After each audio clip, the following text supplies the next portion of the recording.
Assalamualaikum warahmatullahi wabarakatuh.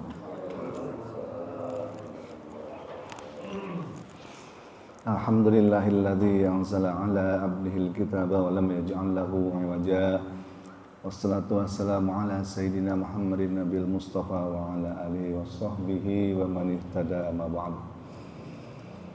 Hadirin jamaah subuh yang dirahmati Allah Subhanahu wa taala, puji dan syukur marilah senantiasa kita panjatkan kehadirat Allah Subhanahu wa taala yang telah melimpahkan begitu banyak nikmat kepada kita semua, sehingga pada pagi ini kita masih dapat bertemu untuk melaksanakan sholat subuh berjamaah di masjid yang mulia ini, dan insyaallah kita akan lanjutkan dengan ta'lim.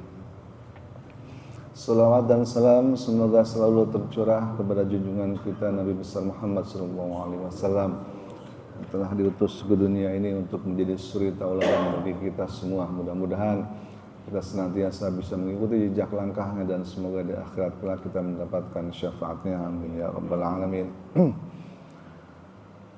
Baik hadirin jamaah subuh yang dirahmati Allah Subhanahu wa taala, pagi ini kita akan kembali merenungkan beberapa ayat dan juga hadis Nabi sallallahu alaihi wasallam dalam rangka untuk kita bisa bermuhasabah, bisa merenungkan dan menilai diri kita sendiri, sudah sejauh mana diri kita ini menjadi seorang muslim dan juga mukmin sebagaimana yang disyariatkan. Kita mulai dengan pembacaan awal surat Al-Qalam. A'udzubillahi minasyaitonirrajim. Bismillahirrahmanirrahim. Nun.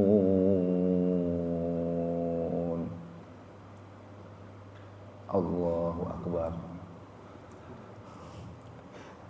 Ada tuh kalau salat tarawih cuma satu ayat, satu huruf doang. Nun. Allahu Akbar. Rakaat keduanya Yasin. Allahu Akbar. Makanya kalau tarawih cepet banget tarawihnya. Bacanya cuma huruf demi huruf doang. Wal qalami wa ma yasturun, demi pena dan apa yang dituliskannya. Allah Subhanahu wa taala menciptakan makhluk yang pertama kali diciptakan, konon katanya adalah pena. Allah menciptakan kolam atau pena. Wa ma yasturun, dan kemudian si pena diperintahkan untuk menulis. Menuliskan apa? Ya, menuliskan seluruh kisah kehidupan dari mulai dulu sampai dengan hari kiamat nanti udah ada semua tuh ditulis, diceritakan di dalam namanya Lauhil Mahfuz. Ma'anta bi ni'mati rabbika bimajnun. Ya, selanjutnya mengatakan bahwa Allah Subhanahu wa taala menenangkan Rasulullah sallallahu alaihi wasallam karena pada waktu itu Rasulullah dituduh, difitnah bahwa dia orang gila. Kata Allah di sini, ma anta bi ni'mati rabbika, berkat nikmat Rabbmu engkau bukan orang yang gila. Berkat nikmat Tuhan. Kalau di pembukaan undang-undang itu berkat rahmat Allah. Jadi jangan lupa di sini selalu disebut nikmat Tuhan atau rahmat Allahnya. Engkau bukan orang yang gila, itu kata Allah sendiri.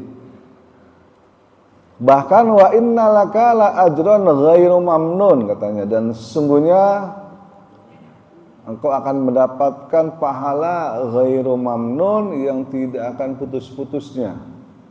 Rasulullah terus akan mendapatkan pahala yang banyak dari kita semua umat Islam yang mengamalkan seluruh ajarannya. Bagi orang yang mengamalkan ilmu yang bermanfaat, nah sebagaimana hadis Nabi kan tidak akan putus pahalanya walaupun orang tersebut sudah meninggal. Amal jariah, ilmu yang bermanfaat, dan anak yang soleh. Bayangkan berapa banyaknya pahala Rasulullah SAW.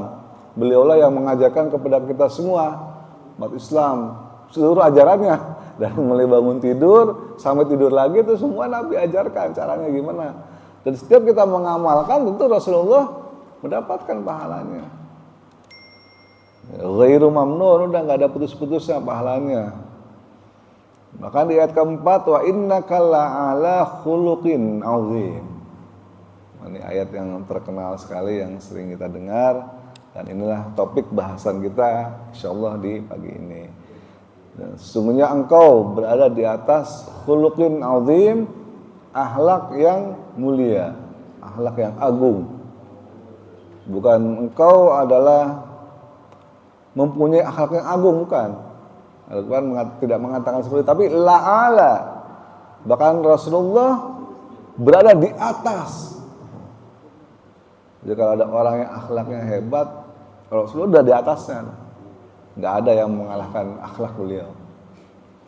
Makanya la'ala di sini kalimatnya berada di atas khuluqin azim, akhlak yang azim. Azim artinya agung, luar biasa akhlak Rasulullah SAW.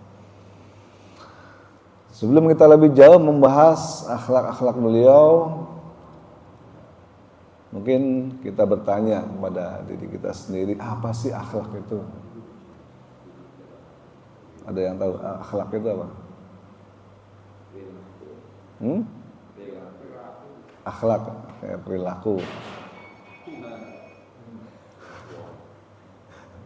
Apa bedanya sama adab?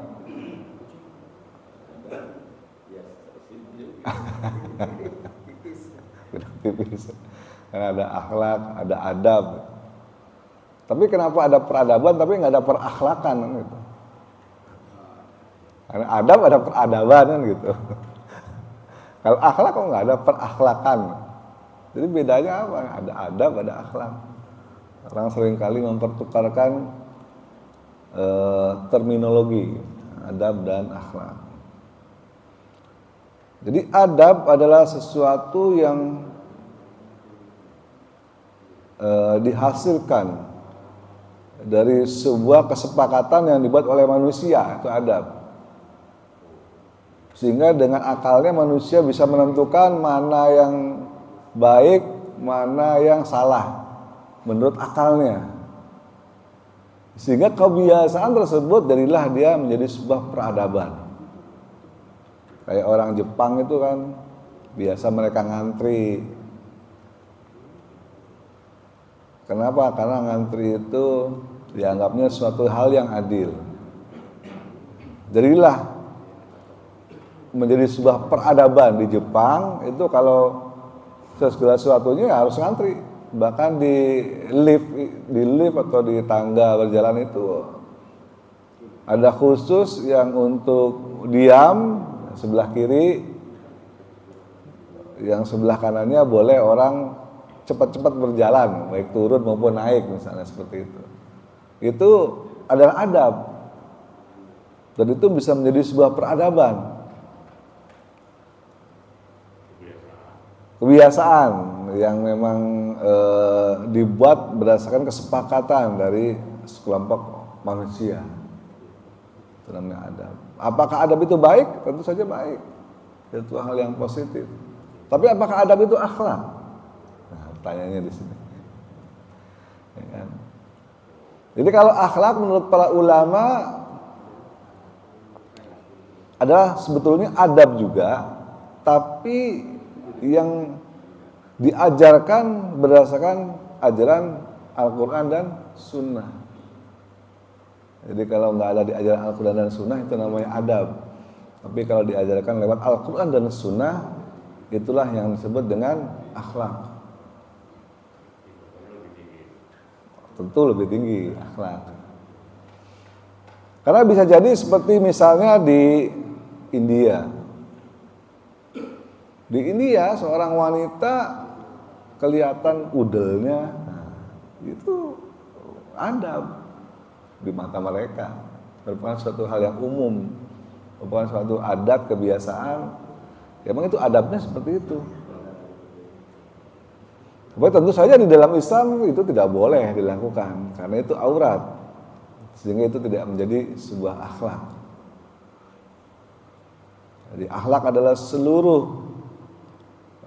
perilaku, seluruh tata krama, adat istiadat atau sopan santun yang semuanya diajarkan oleh Rasulullah SAW yang berasal dari Al-Quran dan sunnah-sunnah beliau tentu saja, yang sudah menjadi karakter seseorang. Bagaimana untuk membentuk sebuah karakter?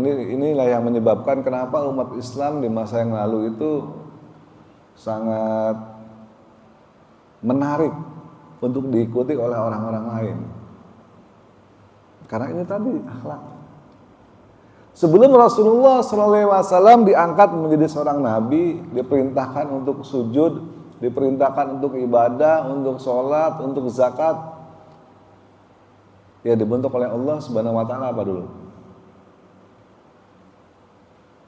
Akhlaknya. Makanya beliau sebelum diangkat dari nabi sudah terkenal menjadi seorang yang punya sifat al-amin, bisa dipercaya. Jadi jauh sebelum beliau diangkat jadi nabi, Allah persiapkan dulu karakternya, akhlaknya, supaya beliau punya akhlak yang mulia. Sampai-sampai beliau digelari Al-Amin, orang yang sangat bisa dipercaya. Kenapa? Karena kejujurannya, tidak pernah berkata dusta, walaupun hanya sekedar bercanda. Itulah akhlak. Jadi kalau kita ingin berhasil dalam melakukan segala sesuatu apapun itu, kalau mau mencontoh Rasulullah, bangunlah dulu karakternya. Kalau kita ingin supaya anak kita misalnya jadi anak yang berhasil, bangun dulu karakternya, akhlaknya terutama. Kalau akhlaknya udah betul, nanti gampang ke sana, diajarin sholat, ya pasti akan mau. Diajarin sedekah, dia akan mau. Karena karakternya atau akhlaknya sudah terbentuk di dalam dirinya. Jadi seorang yang baik. Kalau Rasulullah SAW tiba-tiba oleh Allah diturunkan wahyu tanpa dibentuk dulu karakternya menjadi karakter seorang al-amin, maka akan sulit wahyu itu akan diterima oleh masyarakat.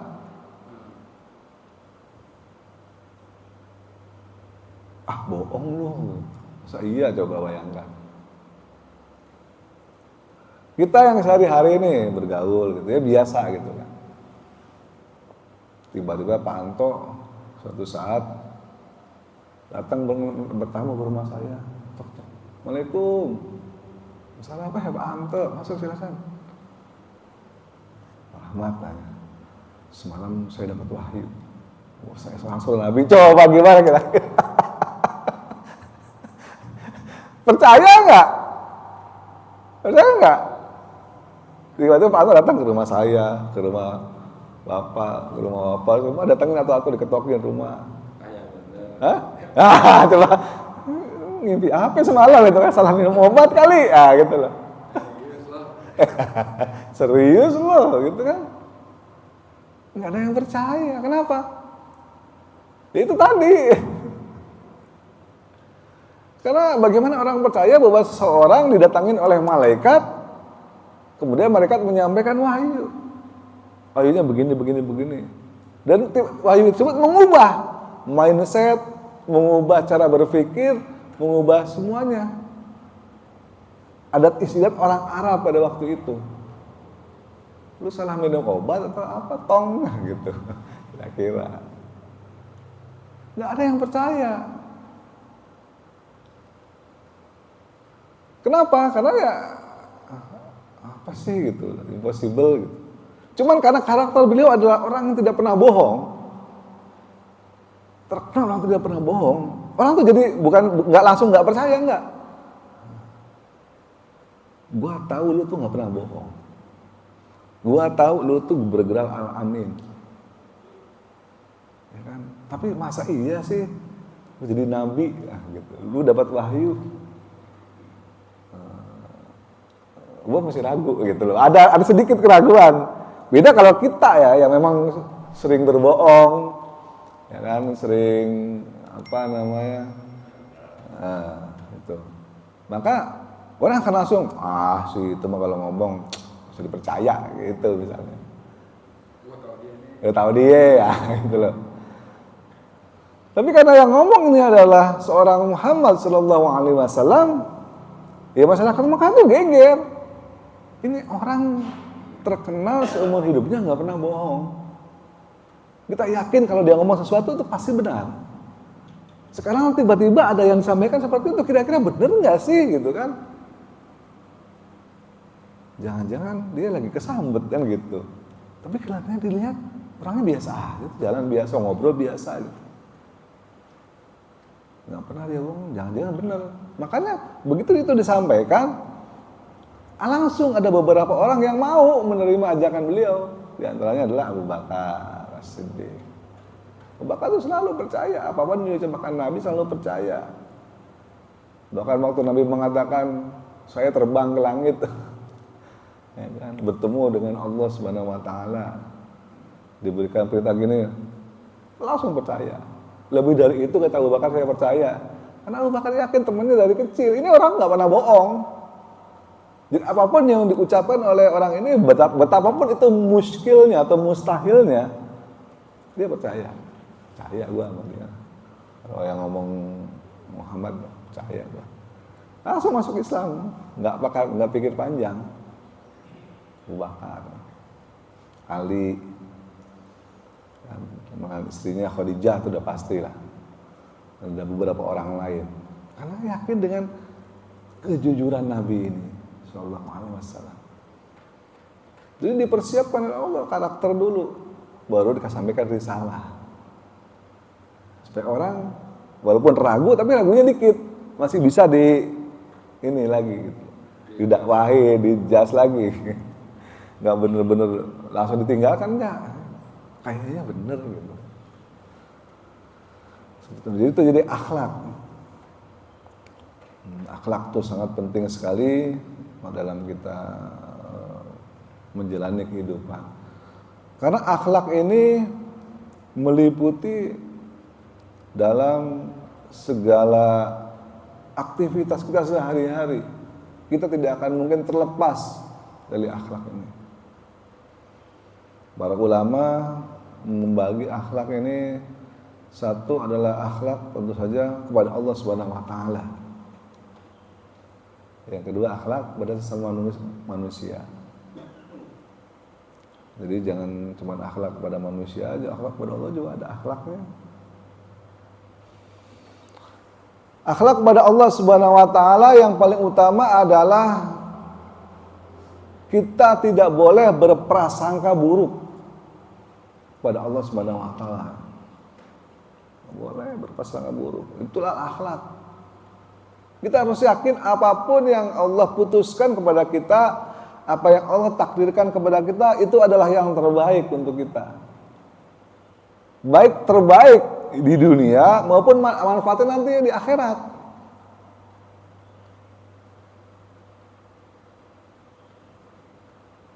Saat kita datang ke dokter, kemudian dokter membelek perut kita, bukankah kita merasa sakit? Bukankah kita merasa tidak nyaman? Bukankah kita merasa takut? Perutnya dibelek. Tega amat dokter, kok perut saya dibelek? Oh.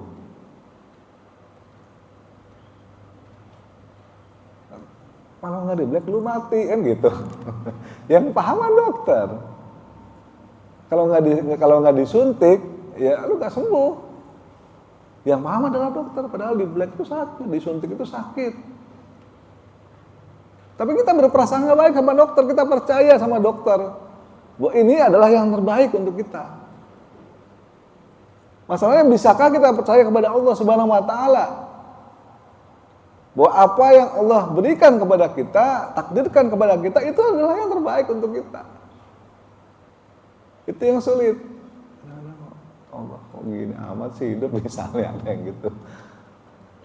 Itu namanya kita berprasangka buruk pada Allah Subhanahu wa taala, berprasangka jelek. Padahal kita sama dokter aja kita bisa percayakan hidup kita. Terserah dokter dah mau diapain, mau disuntik ke, mau dibius ke, mau diodel-odel ke, mau dijahit ke, terserah. Pokoknya saya percaya sama dokter bahwa ini yang terbaik dan saya ingin sembuh. Oh, sama dokter aja kita bisa kok gitu. Kenapa sama Allah kita terkadang nggak bisa, sulit menerima? Itulah yang berat. Kita tidak boleh sedikit pun berprasangka terhadap Allah Subhanahu wa taala. Karena bahkan dalam hadis Rasulullah menyebutkan apa? Sesungguhnya aku sesuai dengan prasangka hambaku. Kalau hambaku berprasangka baik terhadapku, ya aku akan baik. Kalau hambaku berprasangka buruk padaku, ya aku akan buruk, kata Allah gitu, sesuai prasangkanya.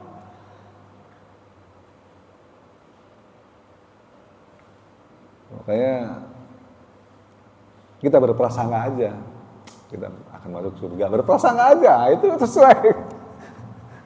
Kita berprasangka aja, dosa-dosa kita diampuni, doa-doa kita dikabulkan, kita harus berprasangka seperti itu. Jangan saya berprasangka, duh gini-gini ya, nanti sesuai prasangkanya, sesuai dengan prasangka kita kepada Allah Subhanahu wa taala. Kemudian bahkan di dalam Al-Qur'an sendiri ayat-ayatnya yang disusun itu luar biasa. Itu mengandung semuanya itu prasangka yang baik kepada Allah. Coba saat dikatakan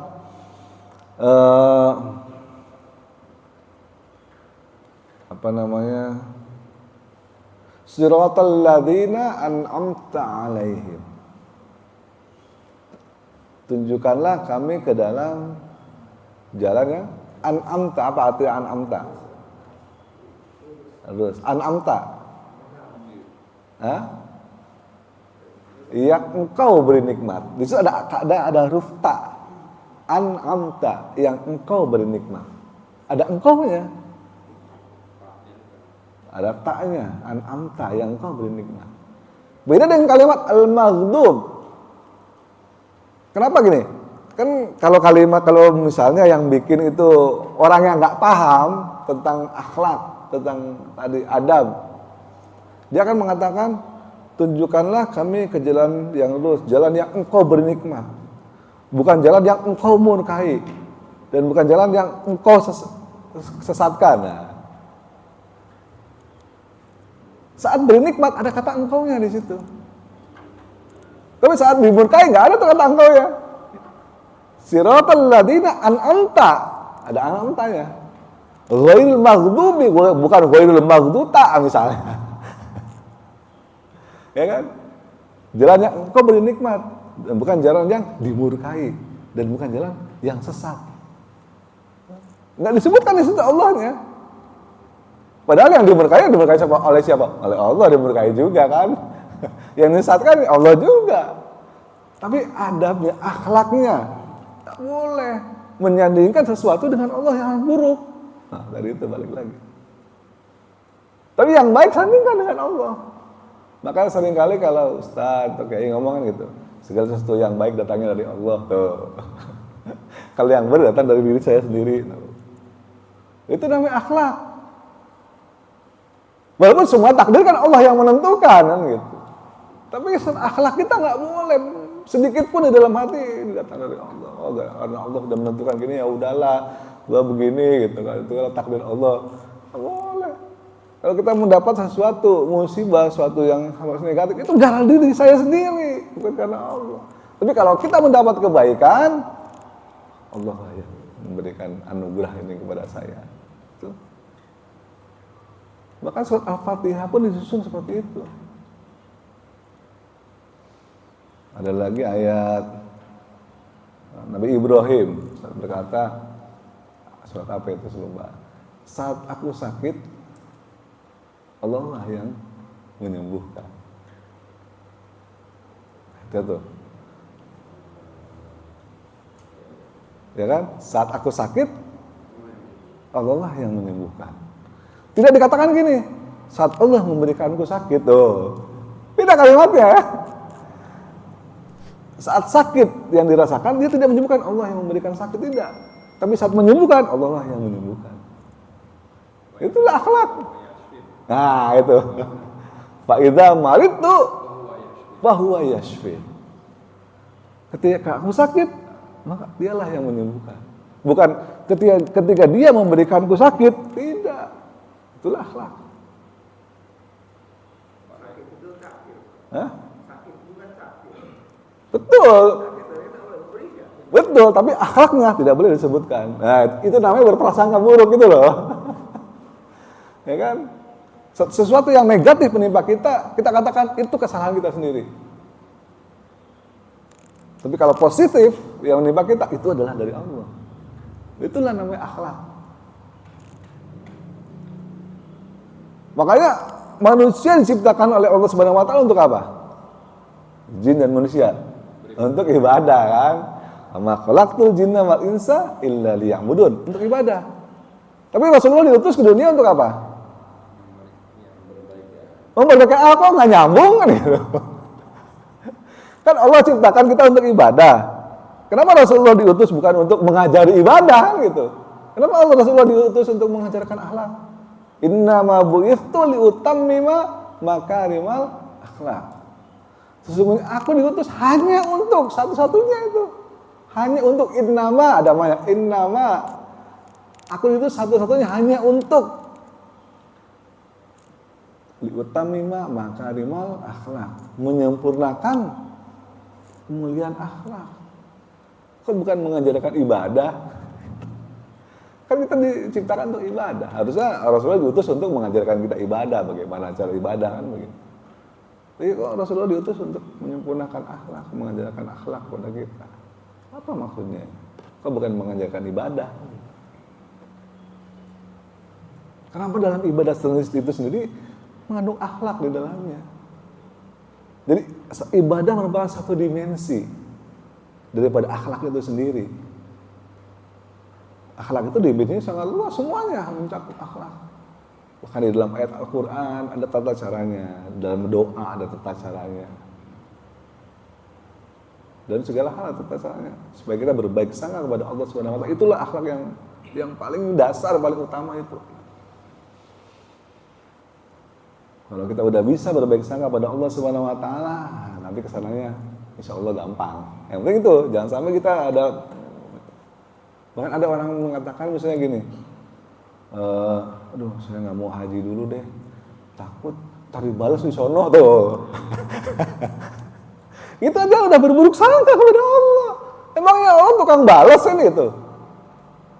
Mengapa nggak mengatakan sebaliknya? Saya mau buru-buru naik haji, kenapa? Supaya dosa-dosa saya diampuni, udah kebanyakan dosa gue gitu.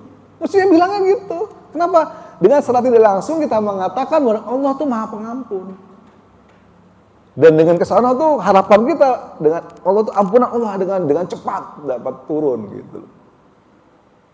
Itulah orang kalau berbaik sangka pada Allah Subhanahu wa taala. Maksudnya, waduh saya mau buru-buru ini. Kayaknya kurang mantap kalau doanya di sini nggak di depan multazam. Wow. Kalau di depan multazam saya yakin dosa-dosa saya yang banyaknya diampuni. Maksudnya begitu. Jangan takut gue mau haji nih, dosa gue banyak, terus gue disuruh dibalas lagi. Dulu gue sering nginjakin kaki orang, sikut kanan, sikut kiri, terus gue disikutin di sono. Kan ada tuh orang yang takut mau naik haji, takut dibalas, banyakkan dosa. Berarti kan dia nggak yakin Allah Maha Pengampun kan gitu. Yakin nggak Allah Maha Pengampun? Kalau yakin, jalanlah. Kenapa emang nggak ada ampunan Allah? Gitu. Dari situ aja Allah nih orang nggak ada adabnya sama gue, nggak ada akhlaknya nih orang. Lu kira gue nggak Tuhan, bukan Tuhan yang Maha Pengampun, kira-kira begitu. Itu makanya akhlak ini sangat sulit gitu.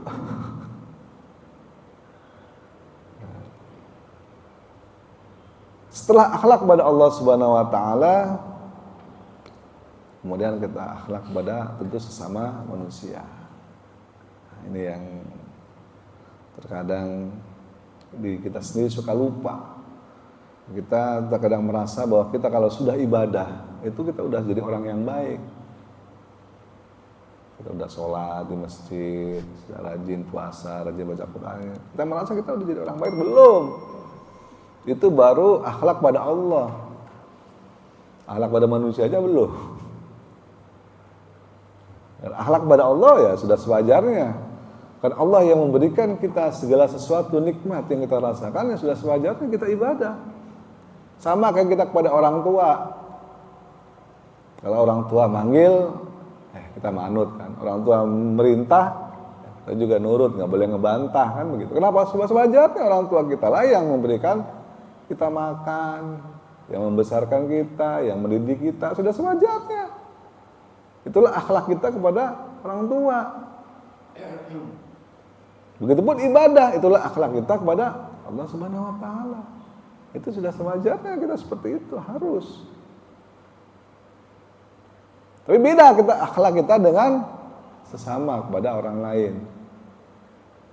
Apalagi orang itu yang nggak pernah ngasih apa-apa kepada kita. Itu yang berat. Saat Rasulullah SAW masih di Mekah, setiap kali beliau lewat di depan rumah seseorang, itu diludahin. Muhammad lewat, cuh, gitu. Setiap kali lewat lagi, cuh, gitu. Ludahin.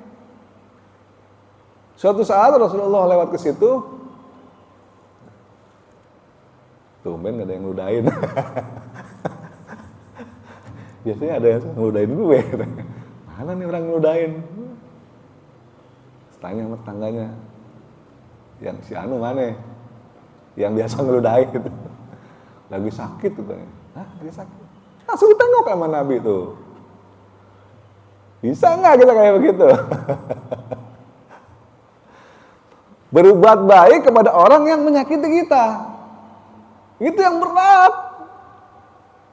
Dan itu yang nggak gampang orangnya, nggak banyak orang yang bisa melakukan. Yang ada sama kita, rasain lu. Lu sih ngeladinin gua tiap hari, nah sekarang sakit lu rasain. Tuh, yang ada begitu kita.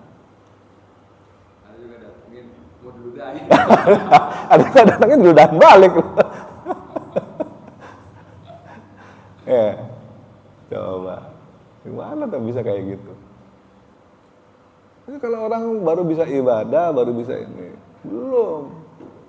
Itu mah wajib harus dilakukan, udah sewajarnya orang kita dikasih nikmat, kasih apa, yang nggak bisa itu tadi itu. Ada orang nyakitin kita, kita mau-maunya gitu. Hati lu terbuat dari apa sih, kan gitu. Kalau kita bedah kan, hatinya Nabi itu terbuat dari apa gitu. Kok bisa dari itu? Ada orang ludahin sama dia, kok bisa? Dialah orang yang pertama nengok. Sementara orang lain dia sakit belum nengok. Rasulullah orang pertama nengok, orang dia sakit nengok. Nangis itu orang ditengok sama Nabi. Langsung masuk Islam saat itu juga tuh.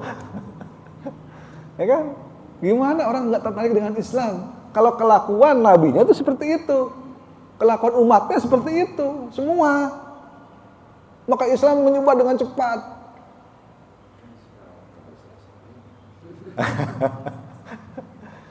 Jadi gimana kalau Islam mau maju lagi, kita harus berkelakuan seperti itu supaya Islam itu menarik bagi orang. Kalau kita kelakuannya aja begitu gitu kan. Iya, sholat ke masjid bagus, nggak ada masalah sholat. Tapi sama orang begitu kelakuannya. Kan ada juga tuh ya. Semakin orang memperdalam agama, bukannya semakin bagus akhlaknya. Tapi kalau semakin orang benci sama dia gitu. Kan ada yang begitu. Emang begitu tujuannya? Enggak. Tujuan orang itu bukan ibadah, itu mah wajib, kewajiban lu, bukan tujuan. Tujuan adalah memproduksi orang yang punya akhlak yang mulia seperti Nabi. Itu tujuan utamanya.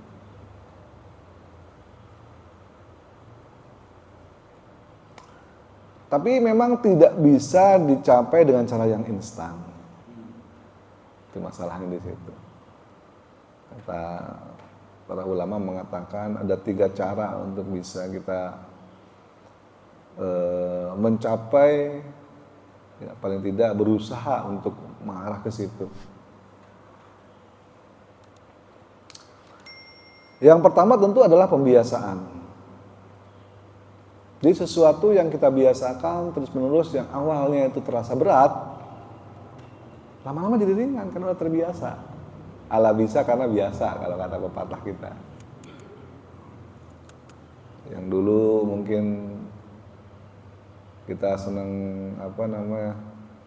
berantem gitu, berantem dalam arti eker-ekeran misalnya kan. Nah, mulai dibiasakan kalau ada orang nyinggung kita misalnya, perasaan kita udah diem, jangan dibales misalnya gitu. Itu kan susah tuh. Ya kan? Yang kita kemarin dijelaskan sama Pak Luli gitu kan.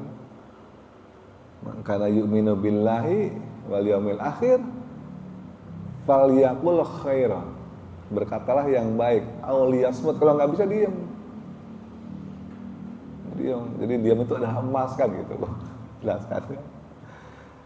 Itu bisa nggak kalau ada yang maki-maki kita, ngeledek apa, udah diam. Nggak usah dibales. Itu membiasakan diri. Karena kalau kita mudah tersinggung, dikit-dikit tersinggung, lu juga begitu, nah, sama aja apa bedanya? Ya kan, level kita belum sampai segitu, gitu artinya. Ya, kita sama dia setara. Dan bahkan jangan sampai kita jadi orang yang muflis kan itu kan, ada hadis lain, bangkrut. Gara-gara itu. Ibadahnya sia-sia, apa sia-sia nanti di akhirat. Jadi orang yang bangkrut, muflis. Kenapa? Karena orang mukmin itu akan jadi orang mukmin sejati manakala orang lain selamat dari lidah dan tangannya. Jadi kalau orang lain belum bisa selamat dari lidah dan tangan kita, itu patut dipertanyakan keimanannya. Mukmin sih mukmin gitu, ibadah segala macam, tapi orang lain tuh malas deket dia gitu loh. Ngomongnya pedes. Ya lidahnya tajam misalnya gitu. Tuh.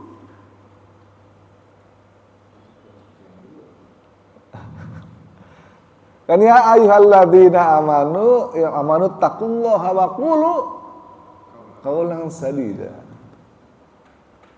Hai orang-orang beriman, ya, katakanlah perkataan yang benar. Tadi kalau hadis tadi juga itu sama. Mangkana yu'minu billahi wal yaumil akhir, maka yang pertama itu muliakanlah tetangganya gitu. Itu hadisnya nyambung gitu. Yang kedua, muliakanlah tamunya. Wal yukrim dhaifah. Yang ketiga itu tadi falyaqul khairan aw liyasmut, berkatalah yang baik atau diam. Itu mengajarkan akhlak semuanya. Karena kalau kita ibadah, rajin, sholat ke masjid, tapi tetangga kita tersakiti, itu muflis nanti. Ngapain kita ke masjid datang jauh-jauh, dapetin pahala ini, pahala itu. Atau tetangga kita tersakiti, di akhirat itu muflis, bangkrut. Kita rajin ibadah segala macam, tapi ada tamu datang diusir, ganggu aja sih lu ngapain, nah, misalnya gitu. Boro-boro dikasih minum gitu kan, jangan aduh sorry gue lagi ini misalnya, gitu. Nggak disambut dengan baik, itu muflis nanti, menyakiti hati orang lain, atau omongannya pedes, lidahnya tajam dan sebagainya, menyakiti orang lain.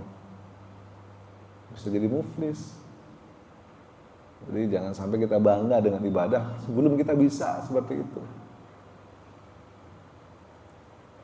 Berbuat baik kepada orang lain, menyenangkan hati orang lain.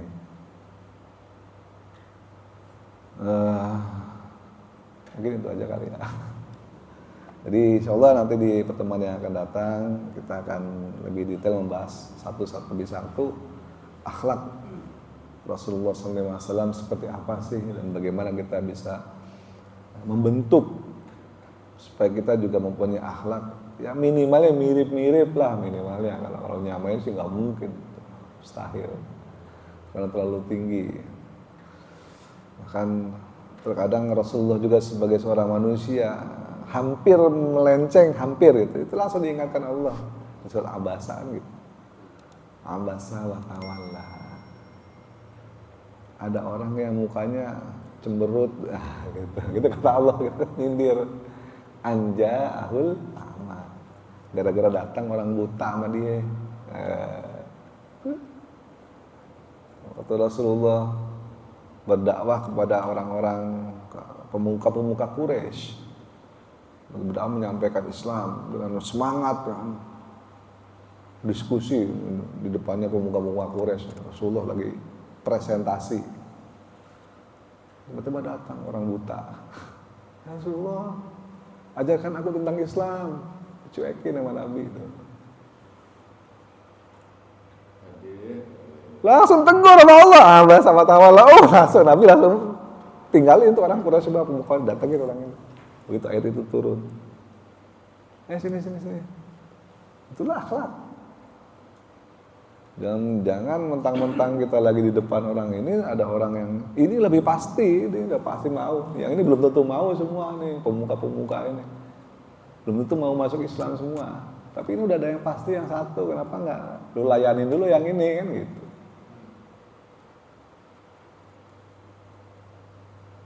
Kan banyak tuh sekarang, apalagi Ustaz kondang gitu kan.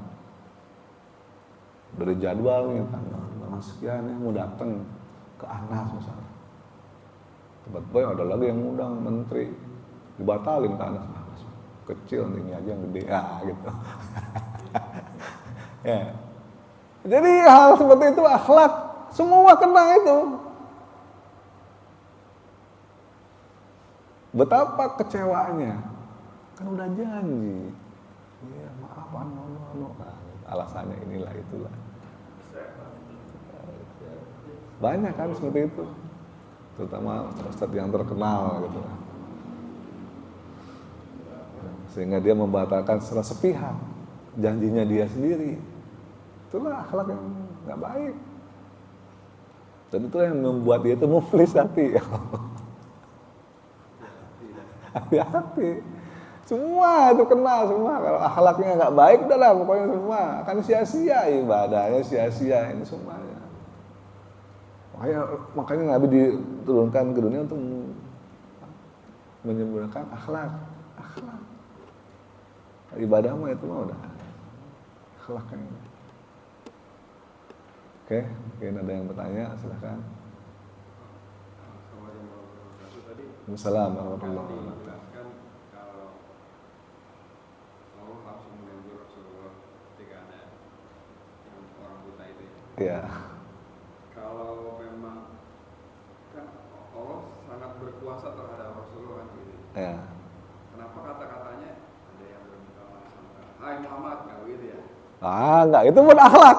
Itu. Akhlak juga itu. Jadi dia nggak ngomong straight. Enggak.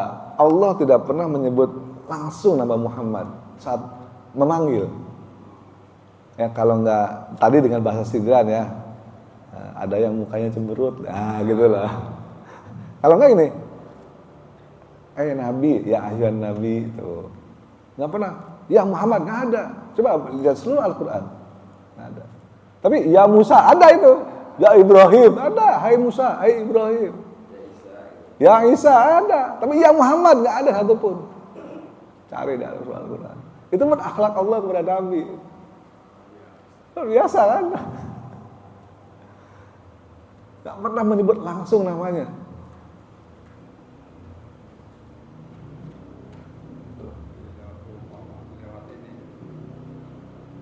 Ya ayyuhal muddatsir, orang yang selimut. Sapaannya tuh halus gitu. Maksudnya ke Nabi, ya ayyuhal muddatsir, qum fa'anzir. Orang sindiran gitu, orang yang selimutan. Qum bangunlah, fa'anzir, berikanlah peringatan. Abasa wa tawalla, ada yang cemberut no mukanya gitu. Iya, Lihat cemberut mukanya, gara-gara ada orang buta datang. Oh, siapa nih? Gue. Gitu kan. Gue nih berarti gitu Nabi. Langsung berangkat tuh, pindah dia. Gak pernah Allah menyebut ya Muhammad, coba dari datang, gak ada. Itulah akhlak Allah kepada Rasulullah. Karena Allah sangat memuliakan beliau. Iya, Habibullah di sini. Hah? Iya, betul. Kenapa kita nyambung ini? Ya kan? Ada lagi? Jadi dijelaskan juga di menjaga lisan dan perbuatannya. Iya. Tangga apa segala macam. Sementara kita harus berbuat baik sama orang yang ngeselin kita gitu. Iya. Harus memaafkan. Maafkan.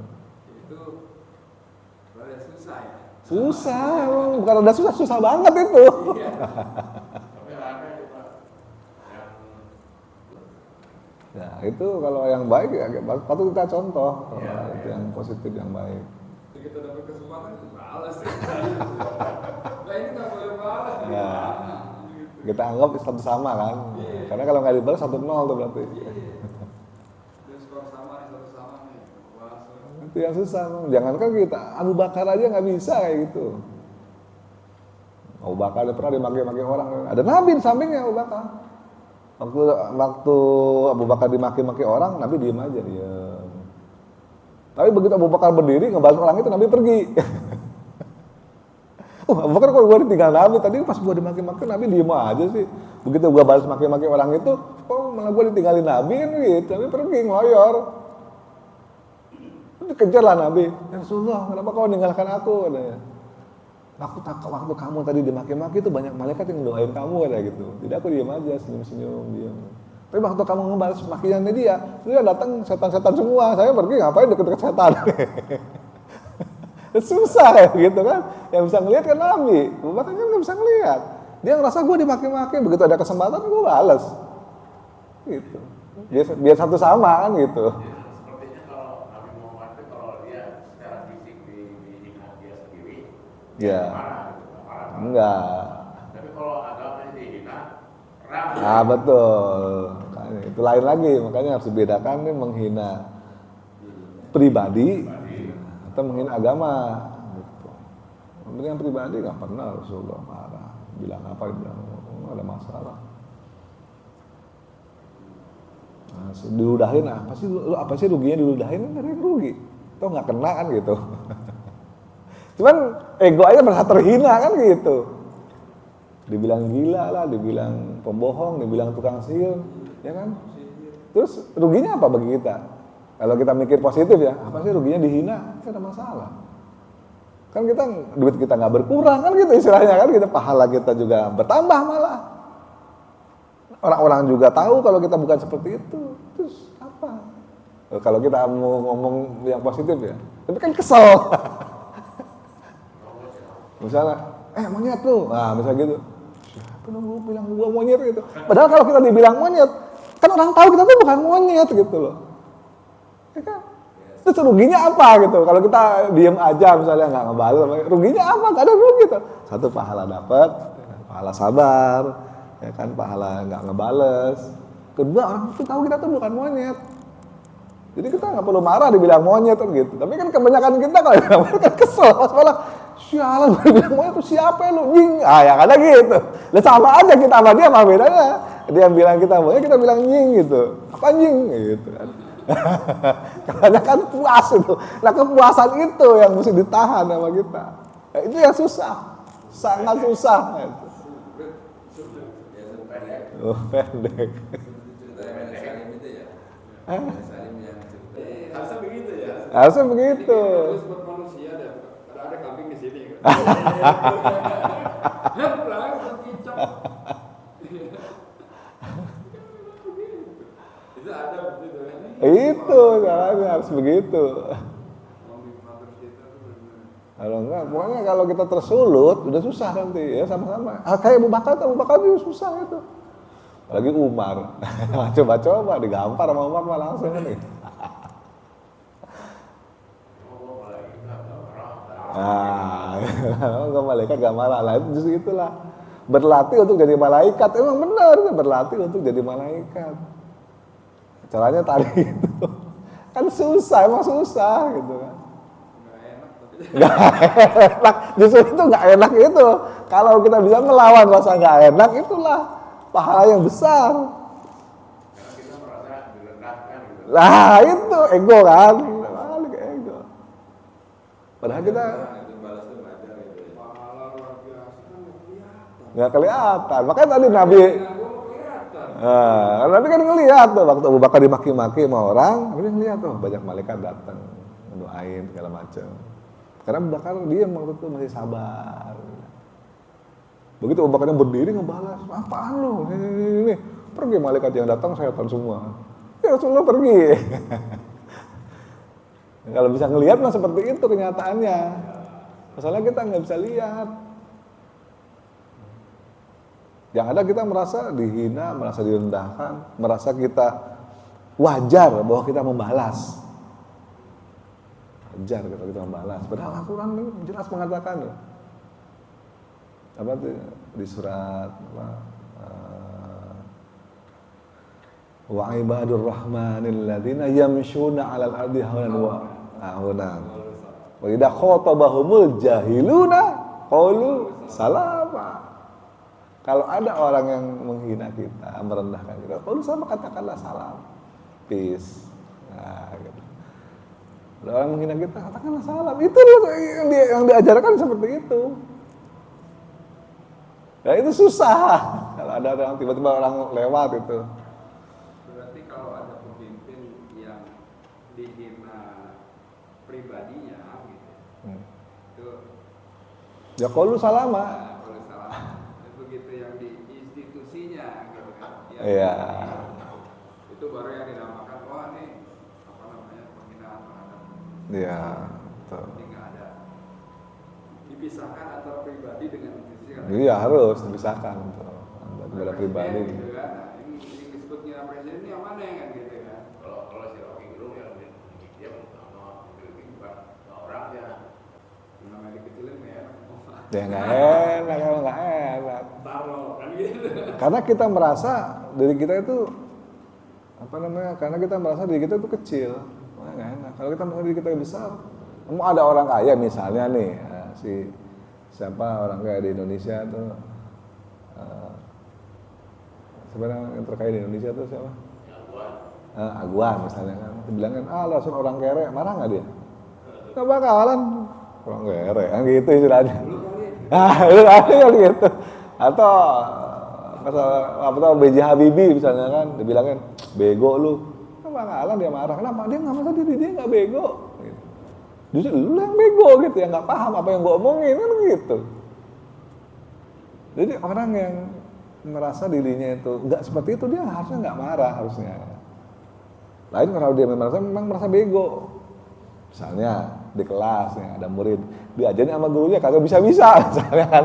Lu bego, marah dia kenapa? Karena dia merasa memang dirinya bego kan gitu. Tapi kalau dia merasa dirinya dia itu pintar nggak akan marah, itu masalahnya.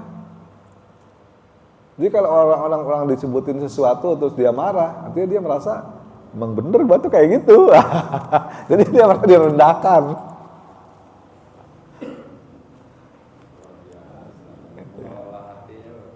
Susah itu. Tapi itulah yang menyebabkan Islam itu maju dulu, berkat akhlak. Semua dalam semua lini, bahkan dalam peperangan pun, Ali bin Abi Thalib pedangnya kan Zulfikar, cabang dua gini. Bukan pedang yang lurus gini, udah umum. Zulfikar nama pedangnya Zulfikar. Waktu musuhnya udah jatuh di tanah, pedangnya Ali itu udah begini nih musuhnya, kepalanya nih, dia tinggal tekan putus tuh kepala orang. Musuhnya dalam perang itu, dalam peperangan. Tapi waktu mau diginiin, itu orang ngeludah ke mukanya Ali. Cuh gitu. Diludahin Ali. Coba kalau kita makin gemes kan, sialan tuh gitu. Ali enggak cabut ya pedangnya. Mundur. Orang itu kaget, kok gue nggak jadi dibunuh? Dia tanya, Ali, kenapa kau nggak jadi ngebunuh aku? Karena kalau aku ngebunuh kamu, setelah kamu ngeludahin muka gue katanya, gue ngebunuh lu karena gue kesel diludahin. Oh, coba. Tapi kalau tadi lu nggak ngeludahin, lu gue bunuh. Gue ngebunuh lu karena lu musuh Islam, lu memerangi Islam. Dan ini dalam peperangan. Bukan alasan pribadi. Alasannya karena Islam. Itulah yang benar, membunuh yang benar seperti itu. Tapi kalau lu ngebunuh, gue ngebunuh lu setelah lu ngeludahin muka gue, niat gue ngebunuh lu, dendam, kesel. Bukan karena Islam, tapi karena diludahin. Oh, sampai segitunya. Itu orang masuk Islam. Udah beda. Ya kan?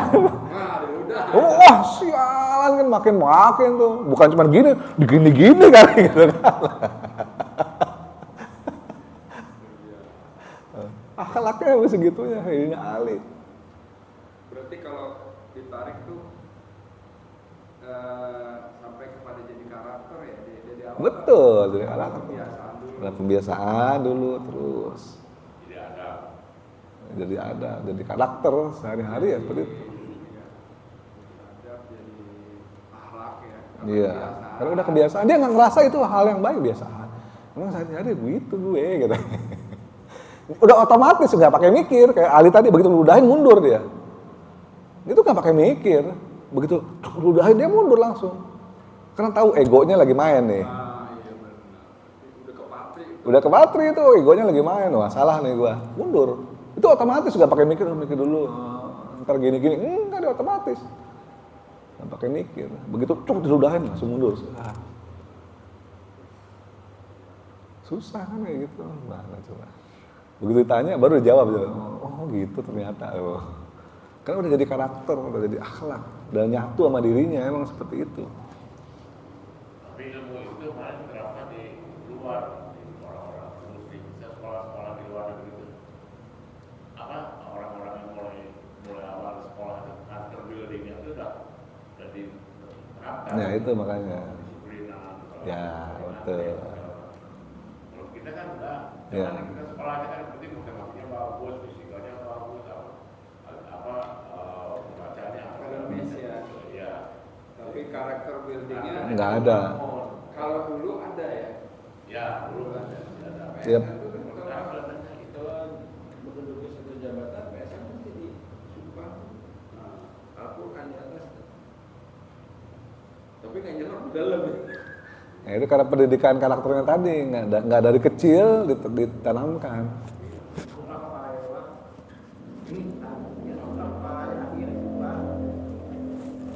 Yang contohnya sederhana antri tadi itu antri aja, sederhana itu pendidikan karakter di Jepang kan berhasil. Coba di kita, susah orang antri ya, orang di jalanan. Coba lihat ini jalanan, mana ada orang antri. Contoh nyelip-nyelipan mobil, sut. Antri kayak gitu, namanya orang lagi macet ya bagaimana gitu kan. Orang tua lebih didahulukan, gitu kan. Mereka biasa. Nah itu. Dan di jalan berseluruh agung gitu. Ya kan? Kelihatan karakternya seperti itu. Ada antri berseluruh agung. Jadi memang perkara waktu lama, bukan instan tadi ya. Iya, betul. Butuh pembiasaan, butuh contoh, butuh lingkungan yang mendukung. Kadang-kadang kita udah membiasai diri, itu kan karakter yang baik, lingkungan yang nggak mendukung. Udahlah, gue tahu lu deh. Ya, udahlah. Susah. Jadi aneh malah ya. Jadi aneh malah, makanya lingkungan harus mendukung. Pembiasaan, ada contoh di sekitarnya, lingkungannya mendukung. Kayak kata Nabi, hindari lingkungan-lingkungan yang nggak mendukung, kata Nabi kan gitu. Kalau engkau bergaul dengan tukang pandai besi, ya, engkau pasti akan bau asap. Itu kata Nabi. Kalau engkau bergaul dengan tukang minyak wangi, ya badanmu pasti akan wangi. Tuh. Kita bisa milih lingkungan mana yang baik. Makanya kayak di masjid ini lingkungannya ya lingkungan yang baiknya di sini. Di tempat orang-orang yang ini. Lain kalau kita tongkrongan kita misalnya di pasar ya, jadinya kita begitu kan gitu. Tongkrongan kita di mana lingkungan Mekaru. Baik, mungkin itu aja. Mudah-mudahan ada manfaatnya. maaf jika saya ada kesalahan. Kita tutup dengan doa kafaratul majlis. Subhanakallahumma bihamdika asyhadu an la ilaha illa anta astaghfiruka wa atubu ilaik. Billahi taufiq wal hidayah. Assalamualaikum warahmatullahi wabarakatuh.